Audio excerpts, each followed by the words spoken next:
Hello and welcome to the Many Hats Podcast, where we explore the fascinating journeys of entrepreneurs and leaders who have donned multiple hats in their respective fields. Join your host, Stuart Forsyth, along with special guests, as they delve into the stories and insights of individuals who possess a unique blend of talents and expertise, making them true multidisciplinarians. Now, let's dive into today's episode. So, welcome back to my podcast, the Many Hats Podcast. My name is Stuart Forsyth. Today, I'm really excited. I'm joined by Stuart. Hey, how you doing, mate? Not too bad. How you doing? I'm great, mate. I'm buzzing that you're down here. No worries. Stuart, you are the brains. Is that fair to say? You're saying it. You've said it now. You are the brains behind the journey back, Yeah. which is an incredible. I want to get right into it and the story of it all and how it all came about. Because it's no secret, I'm a Rangers fan. And, Just put it out there. Just put it out there. And I don't make any secrets about the fact that I'm a Rangers fan. Although I'm a professional, and I do work with other clubs. But it's great when anything Rangers comes about. I'm just jumping on it. 100%. Aye, totally agree. But I'm more interested in your business side. Yeah. And how this whole thing came about, and creating the journey back and getting into theatre and just the whole. Just the whole thing of putting it all together. So I want to hear your story. I first became aware of you. I saw one of your viral videos. Sketches. Aye.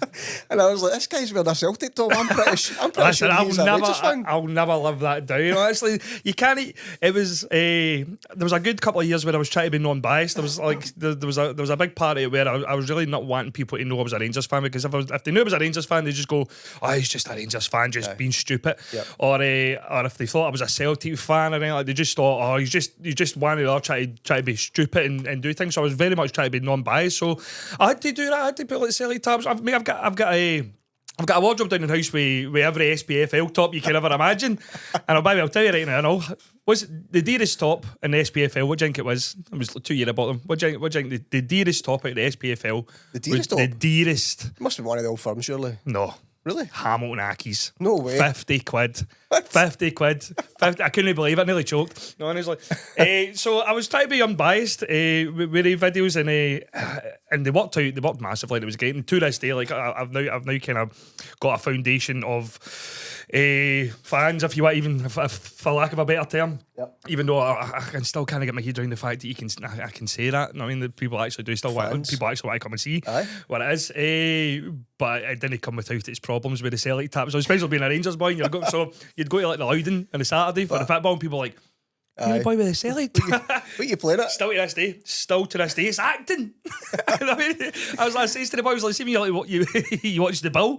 No, you sing going, oh, they're the Polish. I mean, yeah, that boy in the Polish. I mean, so that's how I get away with that one. But I still happens to this day. It was brilliant, and I was proper belly laughing when I was watching it. I was like, this guy's brilliant. Thank you.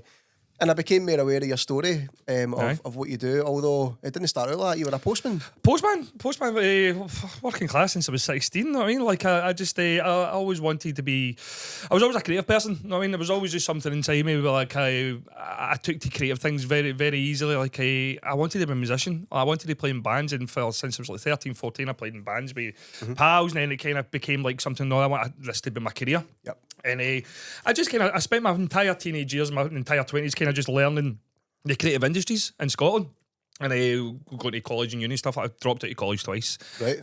Hated it. That's interesting, though. I dropped out twice. But it was the courses I was doing. Like, I don't think you can go and be taught to be creative. Aye. You know what I mean? You can be taught the business side of things. You can taught, like, do this and do that. But when it comes to, like, going to, like, music college, and it was just 10 guys sitting around a piano and going, what am I doing the other day? Yeah. Like, what is this? So, and then I went back. So I dropped it the first time, went back to second time to learn like the business side of it, like music law and all this carry on. Yep. Hated it. Absolutely hated it. Just I felt as if it was just totally like it wasn't the path I wanted to be on. So I self-taught myself. I just like the best way to ever do that. Like, you'll know yourself. Networking is the greatest tool you can ever have when you're coming to, not even creative, but anything at all. Find what you want to do.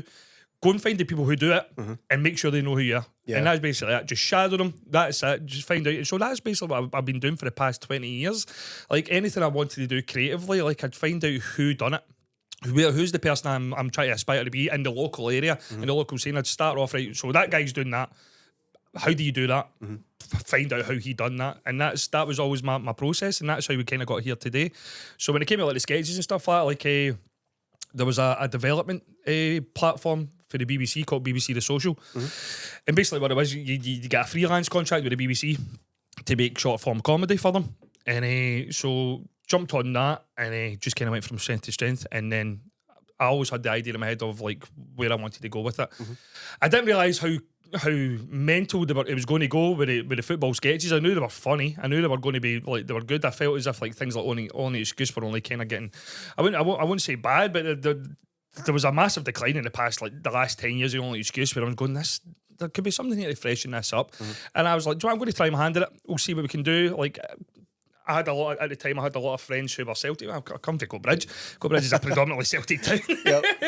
So a lot of the boys that I ran about with were Celtic fans. So like you'd hear the patter for them, and me being a Rangers fan, and like I'd hear it from my Rangers fan pals, and it just kind of all would write itself. Yeah.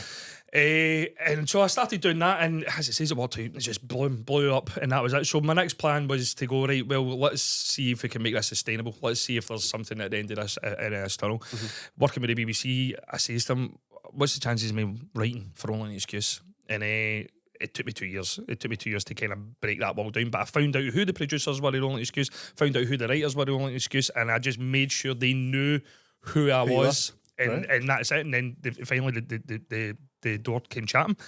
A producer called Phil Differ, who is legendary in that industry. He's anybody kind of is in the creative industries in Scotland when it comes to like television and things like that. They'll know like Phil Differ. This guy, he produced Only Excuse since day one. Him and Jonathan Watson, and to get a phone call of him going, to join the writing team. That's amazing. It was crazy, absolutely mental. But I failed the first year though.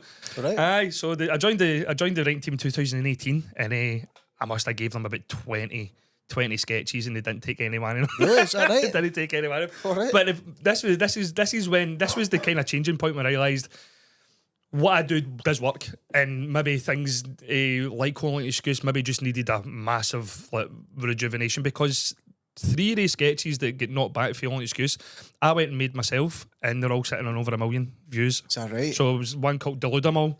It was a Rangers fan saying he had to take. It was a fake advert we done where a Rangers fan would have to take these Delude 'Em All tablets every morning to make him think that Rangers are still great when Rangers are not great. So every morning they'd take these Delude 'Em All tablets and be, Rangers are fucking reality people. You know what I mean? That blew up. That went absolutely mental. And another one was we done a fake Calvin Klein advert called Obsessed for Boys, and it was all about Celtic fans. BH. BH boys, aye. Have you ever seen it? No, I'll send you. Honestly, it's one of my favourites.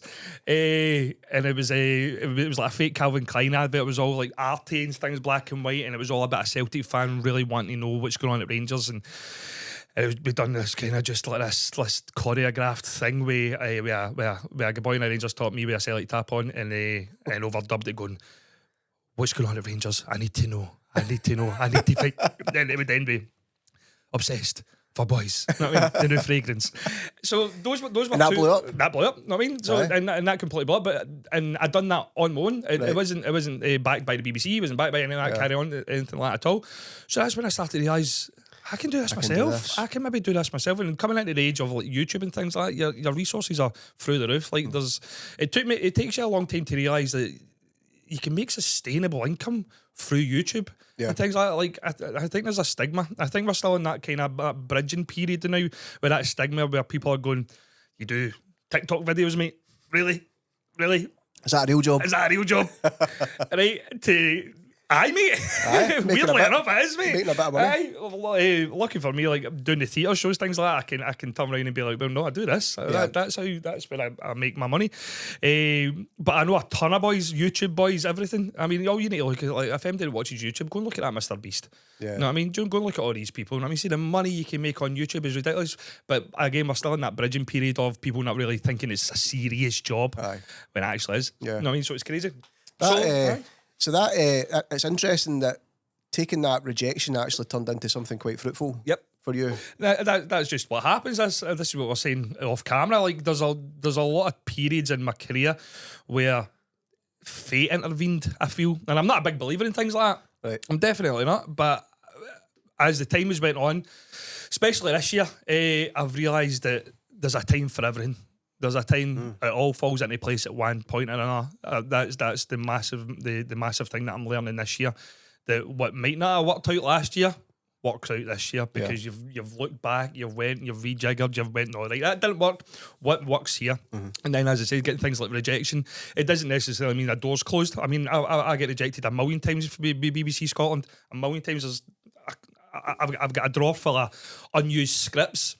Right. That never seen the light of day, and it was just constant rejection. But it was all about just kind of, all right, well, what do I need to do to make it work? Where do I need to be?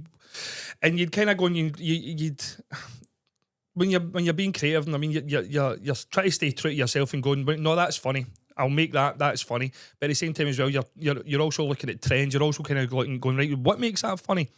And you're looking at seeing what's happening in the daily news, what's happening, especially Scottish football. There's something happening every week. You know what I mean? So it's just a continue. I know it's a continuously revolving door. So as much as I was just kind of putting things out, you were also kind of being strategic and smart about it and going, all right, no, I'll write that. I'll write a sketch about this, but I'll keep it for the perfect time to put it out. There'll be a moment in this season where I'll put that out. Aye. So it taught me things like the rejection kind of taught me a lot, going, right, maybe it's not the right time. Right. But it doesn't mean it's never going to be the right time. Yeah, that's right. So that taught me a lot about that with the BBC. And the door's still no closed with him. We'll see what happens. But again, who watches telly? Well, this is it. Telly, I mean, it's an old form of media now, isn't it? Nobody's watching telly. I mean, it's still relevant, but it's an old form of media, considering we've got a resource literally at our fingertips. I can't remember the last time I watched terrestrial telly. I cannot remember the last time I'd done it. And this was a light bulb going off in my head. The past couple of years, striving, we had this group of, we call it like a graduation class kind of thing when we done that BBC The Social. There was maybe a group of tennies that were kind of like doing really well. There was a group of tennies that were kind of like finding avenues out of it to further a career.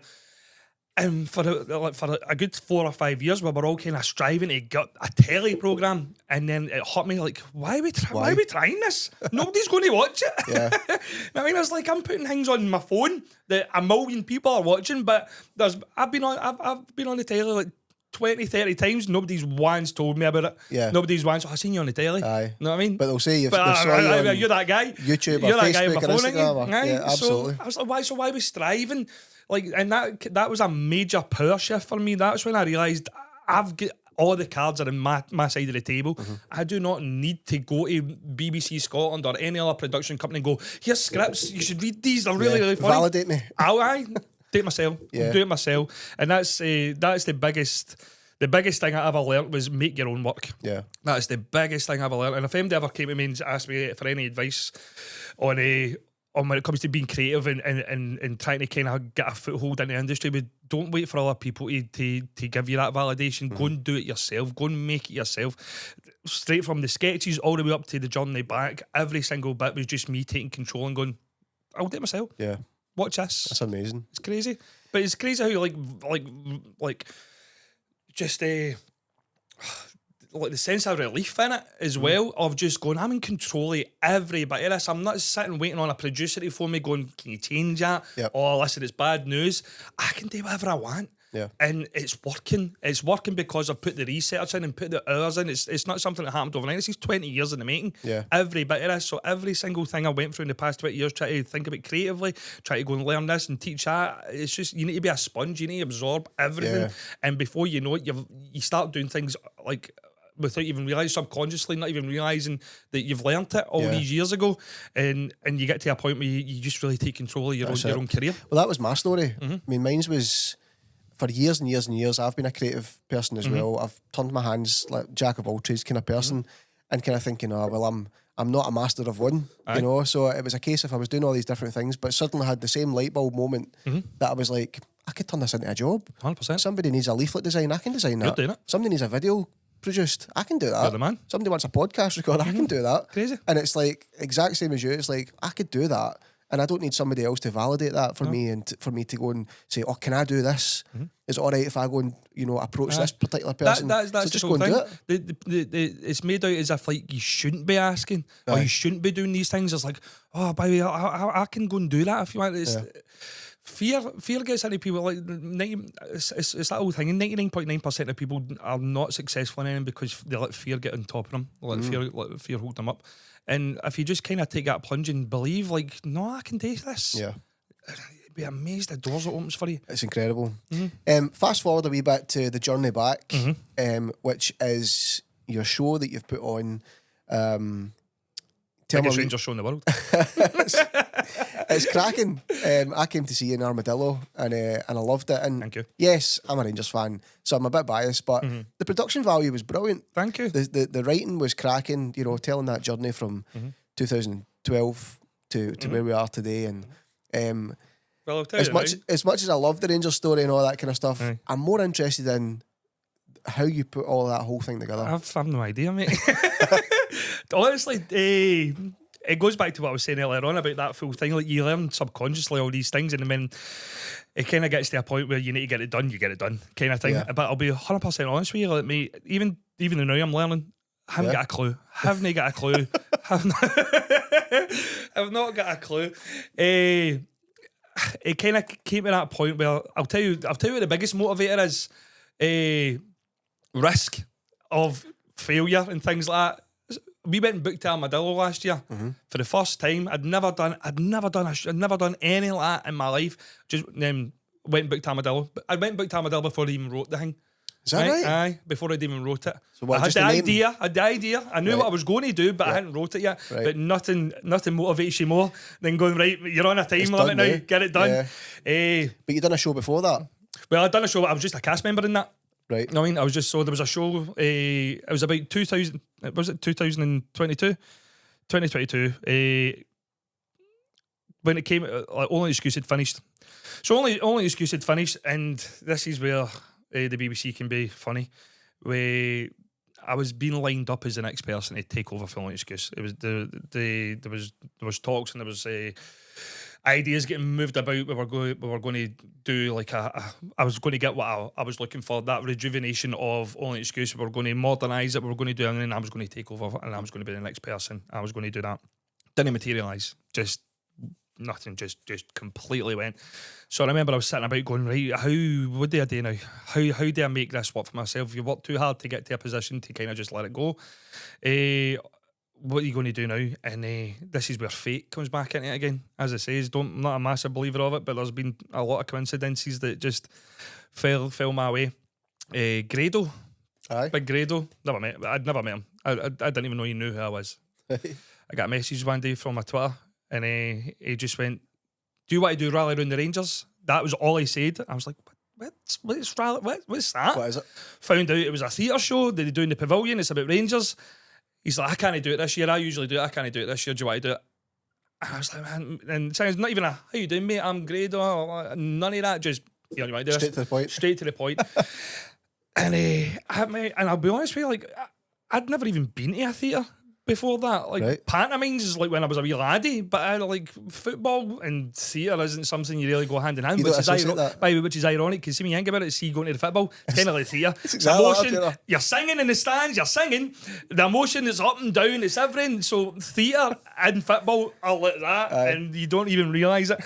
So I thought about it, and I went, well, what else am I doing? That's another big thing that motivates me. That I've got that saying now. What else am I doing? What else am I going to do? So when I'm doing things now, like when I'm booking all these shows, and when I'm going and doing these shows, and people go, how you doing? I'm like, well, what else am I going to be doing? That's it. You could be a postman. Do you want me to go back to being a postman? Do you want me to, like the same week I sold out Armadillo, I was washing windies. Is that right? Aye. And then and for a couple of days after the show last year, I was back out washing windies. That right? Aye. I went through on stage to 6,000 to back to washing windies the next day. That's incredible. I mean, aye. I still do it. I still help my pal out. I mean, I still go. Know your roots. Exactly, 100%. So the journey back then came about. So what happened with that? So the full story with the journey back. So I went and done that rally in Rangers. Never done theatre in my life. Never got to a point where I was doing live stage. I remember I had the panic attack I had the day of the show. Well, I'm a confident person, and I'm confident in my abilities, but I'm also not a sociopath. And I mean, I've got fear and a conscience, and what if this doesn't work out? What if you go up there and you make an arse of yourself? What if all this going on? And I remember I was like, how did I get myself in this position? You're about to go on stage in the pavilion in front of 1,200 people and you've never even been in the place. And so, right, we went up and done that. And the full thing was, as much as I'm extremely grateful for that experience, it was one of the greatest experiences of my life. I'll never forget it. I didn't enjoy the story. I felt as if the story was manufactured to kind of just like, for Rangers fans, it wasn't. There was no heart. There was no heart in it. It was again. I don't know who the writer. I know who the writer was, but I can't really speak too much about it. And I felt as if there was just a lot of things in the script. It was just like, not quite there. What are you saying that? No, what are you saying that for? And just there was a lot of like there was like maybe even homophobic bits in it, and there was a lot of sectarian bits in it. Right. And there was a lot of things like that. But then I'd look out into the crowd and I'd be like, we've done 19 shows. Majority of them are sold out. And I'm going, well, there's clearly something here. And I went, right, well, I'm for a writing background. I know my club. I'm a Rangers fan. What am I going to do? Maybe I should do this. Maybe I should write a story. And I remember I sat on it for a couple of months. And weirdly enough, it was Brian Matthews for Oswald's Bar. That's what I know, Brian. I remember me and him were away me and him went to do a podcast with Gers TV. And I says to him, and he was driving me back into Glasgow, and I says to him, I was like, listen, I'm thinking about doing like a theatre show. I think about writing my own one, but I was like, I don't know what I'm going to do about it. And he went, he's like, why don't you do it about the journey? And just boom, fuck, that was it. There you go. So there you go, Brian. I've give you props for the idea. Make sure you tell him later, Brian, for some commission. I know. So it was somebody says, well, why do you do about the journey? And I was like, it's just plain as a nose in your face. I was like, why didn't? Why don't I?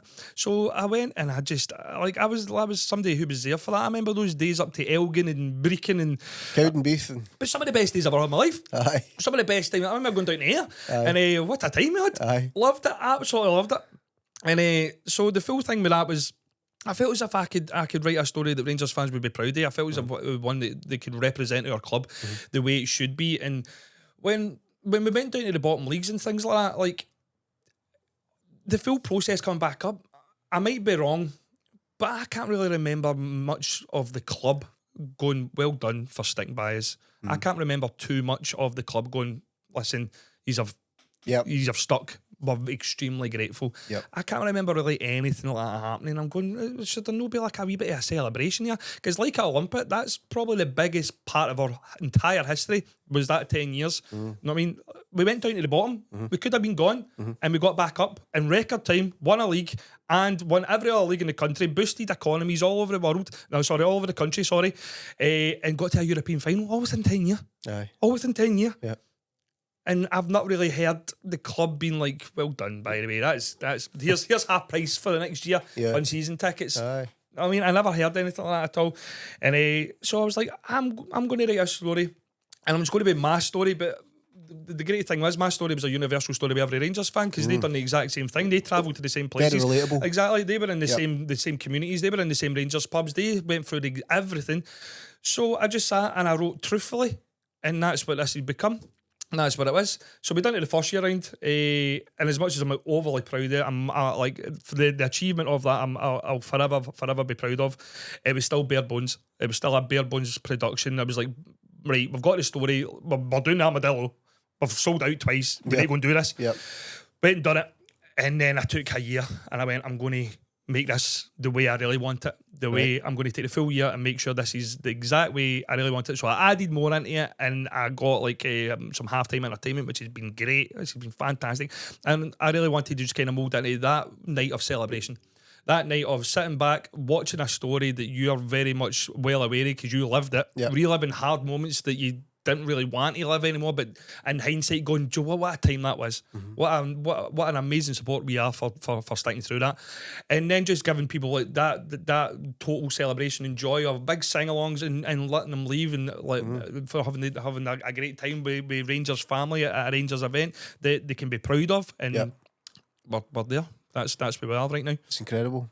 So the many hats that you're wearing to do that. Christ. So you're a right, well, you're an ideologist to begin with. You know, you had to find that. That's first time I've been told. First time I've been caught many things in my life, Stuart.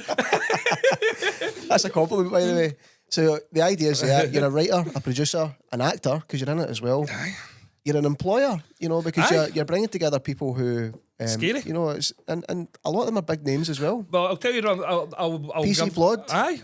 Oh, fucking crazy. But No, it's great. there's a lot of them. This is where I'll give them huge credit. They believed in me, and to this day, still believe in me. Yeah.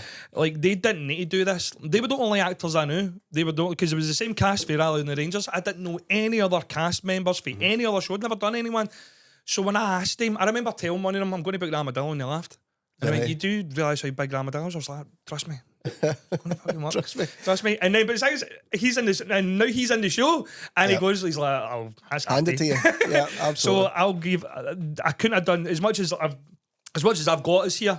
I could not have done it without the amazing people, like the crew as well. We've got a boy called Jack Woolley, who is our stage manager, but same as me, that's one role. Yeah. The guy does a million things. He's my go-to person. When we go and do these things, it's basically like he'll just go, he's English, go, what do you need? What do you want? What do you need me to do? And he just goes and does it. Yeah.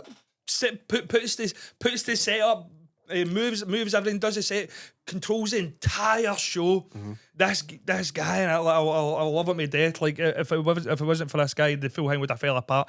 And then Andrew Agnew, our director, PC Plum for Ballamore. Yep. The fact that he took this and he grabbed it and he went, I'll make this into a proper show. Right. So I didn't have a clue. Yeah. You know what I mean? So when we done it the first year round, he wasn't the director, and we just went and we done it. Yep. Second year round, he went, I'll direct it. I'll make this, and it's night and day. It's crazy to watch him at his work, where he's actually it's a proper show now. You know what I mean? It's something I can walk away with going, people's money's well spent. Yeah, they're going to this thing and they're getting what they paid for. Yep. So hats off to him. He's absolutely fantastic for what he's done to the show. He's took my story and he gets it. Like a lot of these people, they're actors. A lot of them don't like football, but they can see the story behind it, and they can go, no, we understand this completely and fully. But then they get on that stage and there's like 700, 800 Rangers fans screaming at them, and they come up going, right, this is mental. Or booing at him. No, he gets booed at. He gets by. We were down in Corby there, man, and that was one of the worst ones. I was like, I'm really sorry, I wrote you a character, everybody hates me. But again, the entire cast, like the rest of the cast, I cannot ask any more of them. I like their support and their understanding and their patience, because I'm putting them through the ringer as well. I mean, there's 15 years and we're all sleeping in one big house when we're away to these places, and it's train, planes and automobiles to get to these places, and like sharing beds and all that carry on, man. So like telling. Honestly, so the patience and understanding of them is incredibly valued by me. So I'm very grateful for that. It's brilliant, man. And but out of all those many hats that you wear to make a production as big as it is, selling out the Armadillo, etc., what would you say is your bag? What's the thing that you enjoy the most? I think I enjoy the most is just seeing the end result of, like, that I knew I was right. That thing in your head where you're going, I've got an idea and I know it would work out, but then you get a lot of people, like family, friends, and then going, rein it in, and I'm going, trust me. You're going to love this. Trust me. That's when that's the thing that I really thrive on. Not vindictively proving people wrong, but just going, right, no, it did work. It did work. You know what I mean? Like having an idea and going, because it's ridiculous. I mean, even right now we're looking at doing the Hydro next year. You know what I mean? And I don't think MD's telling me it's a good idea. You know what I mean? And but watch it, I'll do it. Aye. You know what I mean? Because again, what else am I going to do? What else am I doing right now? Exactly. You know what I mean? So I've got no other choice but to make it work. And in the past 20 years, well, in the past even 5 or 6 years with technology, like I've learned how to really market this the way it needs to be marketed, because it's not there for profit, it's not there for gain. Like we give money to Rangers Charity Foundation, we're giving money to M&D as well, Scotland. You know what I mean? So like it's not out there just for complete and utter gain. It's out there just to create something fantastic that people go, what, that was amazing, and I really love seeing that. And that's when I'll get my kicks for. That's when I'll walk off a stage, and like even on a night in Corby, a woman came up to me, Ronan Green, saying it was the best night of her life. Is that right? You know what I mean, I'm like, what is this?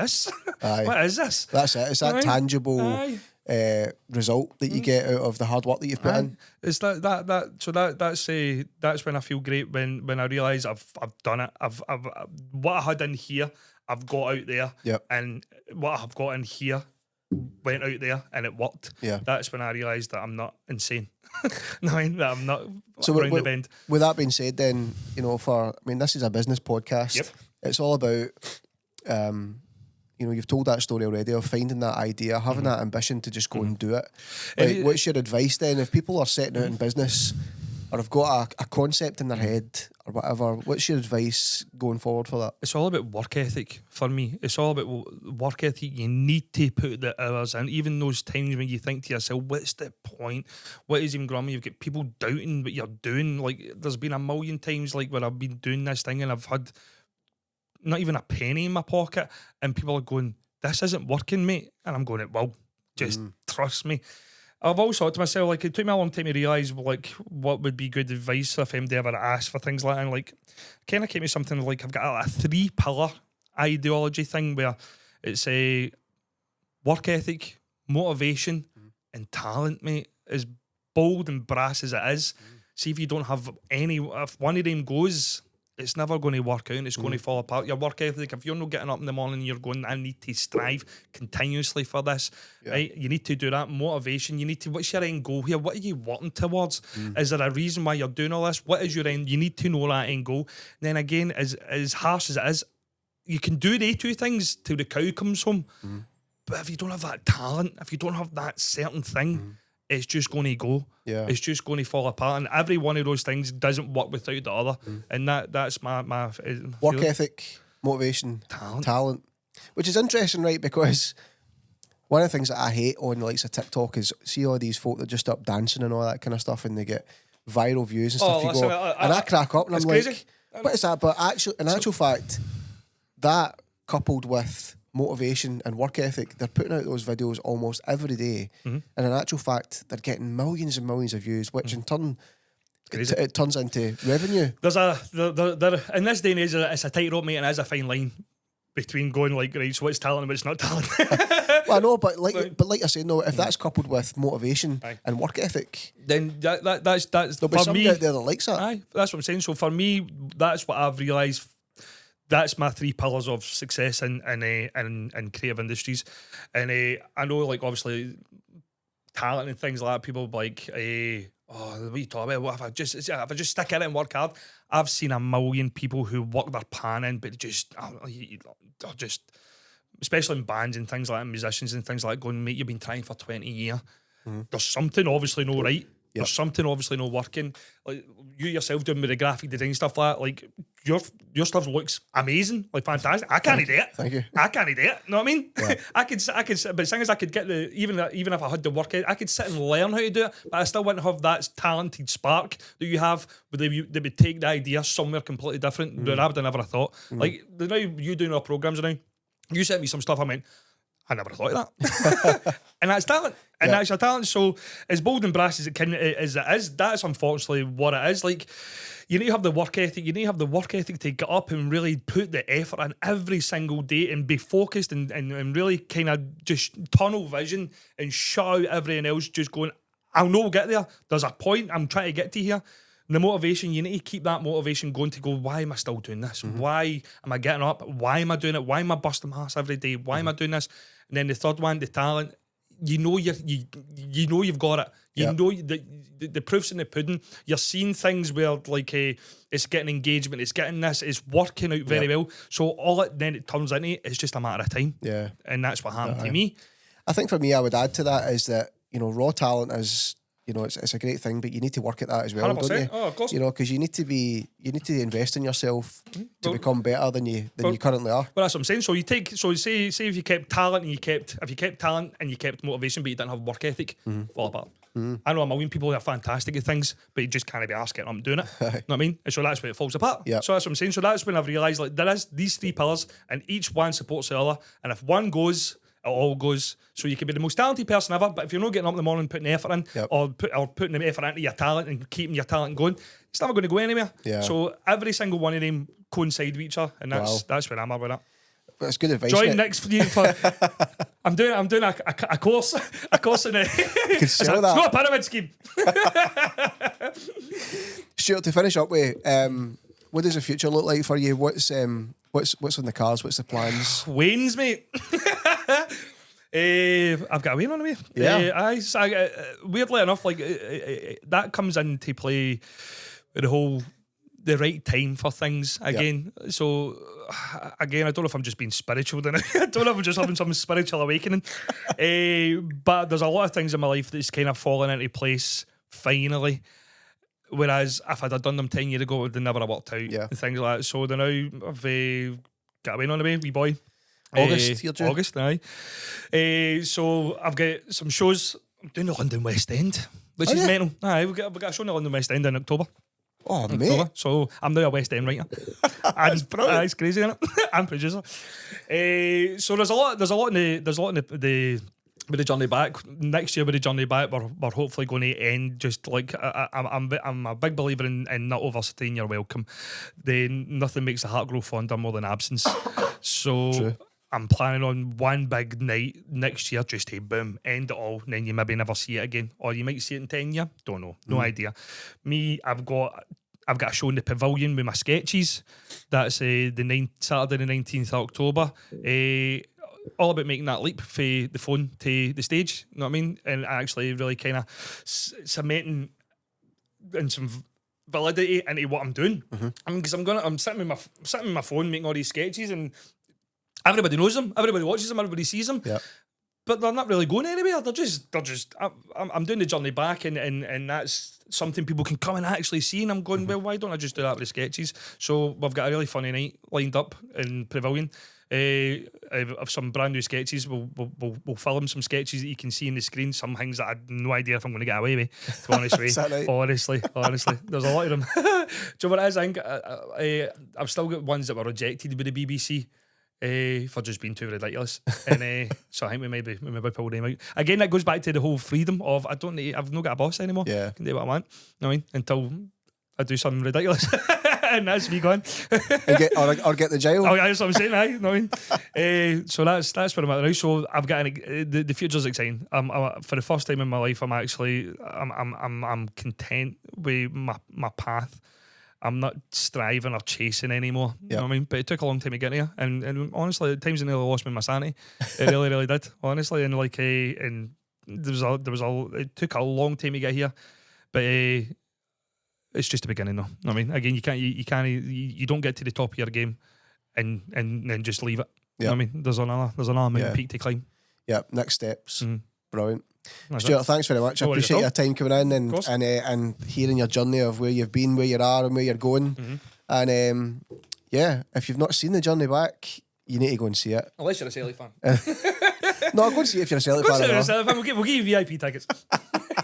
Meet the cast afterwards with the We Are the People banner. That's it. Go and see it. You'll absolutely love it. There's tears and snotters and everything. It's great. Thank you. And make sure you subscribe to this channel, whatever platform you're listening or watching on. The more that you listen and subscribe and stuff like that, the more we get seen. And we will see you in the next podcast. Thank you. Thanks for listening to this episode of the Many Hats Podcast. Remember to hit subscribe to be notified of all new episodes. For any questions or topic ideas, you can reach Stuart on Instagram at many_hats_podcast. We'll see you next time.